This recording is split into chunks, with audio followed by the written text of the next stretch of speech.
我唔識答，你試下點答一條咁嘅問題。你老闆問你，你點答？佢話：阿子華，你可唔可以解釋俾我聽，點解你可以做得咁差嘅？你點答？你可唔可以好直接、好老實咁答啊？哦，小意思啫，新哥。其實我係可以做得差好多嘅。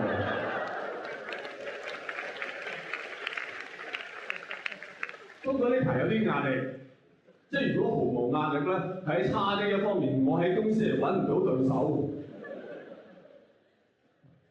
老闆幾時係最可愛啊？發脾氣嘅時候，係咪？老闆會同你講啊，我唔理，呢個世界冇話唔可能，你同我死都死斷佢。